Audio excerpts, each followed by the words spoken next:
जय महाराष्ट्र। आज दिवसभराचे कार्यक्रम म्हणजे आज रविवार सम्राट अशोकांच्या जयंतीचं औचित्य साधून ठाणे महानगरपालिका क्षेत्रात ठाण्यामध्ये गडकरी रंगाचे नेते आंतरराष्ट्रीय धम्म परिषद, तथागतांची धम्म परिषद, डॉक्टर बाबासाहेब आंबेडकरांची धम्म परिषद, ठाण्यातील आम्ही सर्व बौद्ध बांधवांनी आणि मिळून सर्व बौद्ध बांधव आणि भदंत रत्न महातेरो आंतरराष्ट्रीय बौद्ध भिक्षुगण हे सर्वनी मिळून ठाण्यामधील हे आंतरराष्ट्रीय धम्म परिषद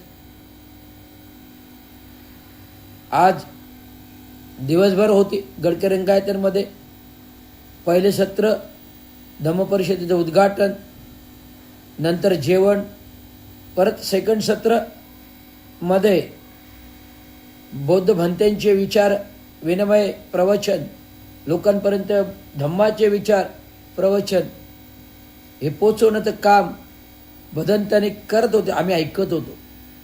मी फेसबुक लाईव्हवर हे सगळं रेकॉर्डेड केलेलं आहे, व्हिडिओ शूट्स रेकॉर्डेड केलेला आहे, भदंतांचे विचार रेकॉर्ड केलेले मी ते जनसामान्यांपर्यंत पोहोचवण्याचं काम करतो। आणि 3 वाजता माननीय माजी मुख्यमंत्री आणि आत्ताचे उपमुख्यमंत्री DCM एकनाथरावजी शिंदे हे धम्म परिषदेच्या कार्यक्रमास गडकरी रंगायत आवर्जून उपस्थित राहिले आणि ते आल्या गाडीतून उतरल्यावर त्यांनी मी स्वागत असो, मी स्वतः जवळ जाऊन बोललो, तुमचं स्वागत आहे साहेब। त्यांनी माझ्या खांद्यावर हात ठेवला आणि आतमध्ये आम्ही सोबत आलो आणि मुख्य गडकरी रंगायतीच्या स्टेजवरती बौद्धांच्या मूर्तीजवळ नतमस्तक होताना एकनाथराव शिंदेंनी माझ्यासोबत फोटो काढले, मान सन्मान दिला। परंतु एक दुःख असं आहे, ही धम्म परिषद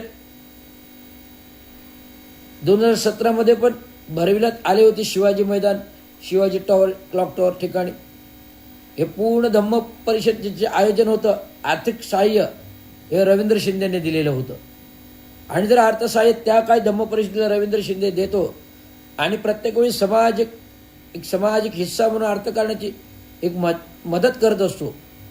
कारण मी त्या काळी एक कार्यकारी अभियंता पदावर कार्यकारी अभियंता होतो, त्यामुळे समाजासाठी समाजातील समाजसेवा हे माझ्या अंग आहे। वडील विपर्जित, वडील कामगार नेते होते, युनियन लीडर होते, आंबेडकरी चळवळीचे नेते होते, त्यांनी आंबेडकरी चळवळी भला मोठा प्लॅटफॉर्म दिला। बौद्ध विहारासारखी जागा आहे, जोशी बेडेकर कॉलेजच्या समोर दादोजी कोंडे उभारलं, गडकरी उभारलं, त्या काही 3 नगरसेवक दिले, वसंतराव नगरसेवक दिले। हे मोठं कार्य आहे। नगर परिषद, नगरपालिका, ग्रामपंचायत उभारण्यामध्ये भला मोठा सहभाग आहे आणि मरणोत्तर अशा माणसाचा मरणोत्तर गौरव सत्कार, मरणोत्तर पुरस्काराने सन्मानित करणं या धम्म आंतरराष्ट्रीय धम्म परिषदेमध्ये अपेक्षित होतं, पण ते केलं गेलं नाही। परंतु जेव्हा जेव्हा आर्थिक मदत लागते तेव्हा आमच्यासारखी गरज लागते। परंतु आज मी धम्म परिषद असल्यामुळे आम्हाला एक सर्वसामान्य व्यक्ती म्हणून बोलावलं होतं, परंतु आम्ही सर्वसामान्य व्यक्ती म्हणूनच आलो। मी अनेक मुख्य महाथेरो, रत्न महाथेरोकडे विचारणा मांडली की मला धम्माचे विचार मांडायचे आहेत, कारण मी एक उच्चभ्रू अधिकारी राहिलोय, धम्माचा अभ्यास करतो, बुद्ध अँड धम्मा याचं वाचलेलं आहे, त्याचा अभ्यास करतो, सामाजिक विश्लेषक आहे, राजकीय विश्लेषक आहे, स्थापत्य अभियंता राहिलोय, महानगरपालिकेत उच्च स्पर्धा अधिकारी राहिलोय आणि सेवानिवृत्तीनंतर कामगार चळवळीचं काम नेटाने करतोय, कामगारांच्या मागण्या मंजूर करतोय, कामगारांना आर्थिक धोरण 180 आणि आता 180 540 कोटी मिळवून दिले, कामगारांच्या भरत्या, कामगारांचे प्रश्न, कामगार चळवळ, आत्मधनाचाही विचार न करता पुढे घेऊन चाललेलो आहे। आणि अशा माणसाचं त्यांच्या पिताश्रीचा सहभाग तर मरणोत्तर गौरव होणं गरजेचं आहे ना। त्यामुळे कुठेतरी हे दुःख खतक करते की ही धम्म परिषद नसून एक राजकीय प्रसार माध्यम होतं असं मला वाटतंय.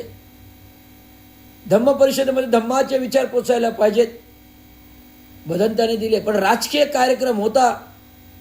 राज्यसभेच्या नवनिर्वाचित खासदार राज्यसभेवर पाठवलेल्या ज्योती वाघमारे यांना खास विशेष पाहुणे म्हणून आमंत्रण होतं. उद्घाटक एकनाथराव शिंदे, माजी मुख्यमंत्री आत्ताचे उपमुख्यमंत्री यांना आमंत्रण होतं. राजकीय लोक होती. म्हणजे हा एक प्रकारचं राजकीय प्लॅटफॉर्मची धम्म परिषद होती, राजकीय परिषद होती असं मी याला नाव ठेवेन. का? कारण आमच्यासारखे समाजामध्ये उजळ माताने सामाजिक काम करणारे, कामगार चळवळ करणारे, आंबेडकरी चळवळ करणारे प्रत्येक कार्यक्रमाला यांना मान सन्मान देतो. हे जे कोणी आयोजक आहेत, प्रमोदजी इंगळे असतील, भास्कर वाघमारे असतील, आणखी सामाजिक नेते मंडळी असतील, आम्ही समाजाच्या पातळीवर त्यांना मान सन्मान देऊन बोलवत असतो. बौद्ध धम्म चक्रप्रवर्तन समितीवर त्यांना पदाधिकारी म्हणून त्यांना आम्ही घेतलेलं आहे. एक समाजातील व्यक्ती, चारी समाजातील लोक असावे.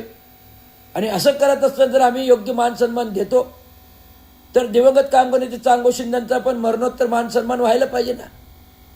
तो झाला नाही, याचं दुःख आहे. हे कुठेतरी ठसठस आहे.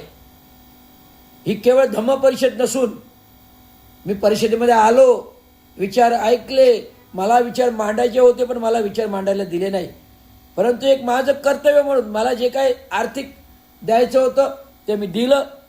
आणि या धम्म परिषदेतून मला जे काही आवश्यक होतं ज्ञानाचं, मी 15 पुस्तकं विकत आणि 1000ची पुस्तकं विकत घेतली आणि आर्थिक दान केलं. आणि एकनाथराव शिंदेचं भाषण झालं उपमुख्यमंत्र्यांचं आणि घरी निघून आलो. आणि घरी आल्यानंतर थोडं जेवण केलं.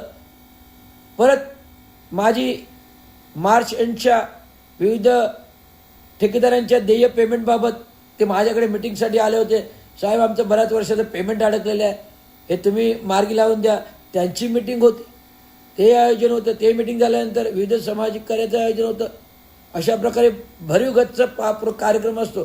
परंतु दुःख एवढंच राहील की दिवंगत कामगार नेते चांगो शिंदे यांचा मरणोत्तर गौरव पुरस्कार या आंतरराष्ट्रीय धम्म परिषदेमध्ये उपमुख्यमंत्र्यांच्या हस्ते आणि जे काही भदंत होते, महातेरो वगैरे यांच्या हस्ते होणे गरजेचं होतं.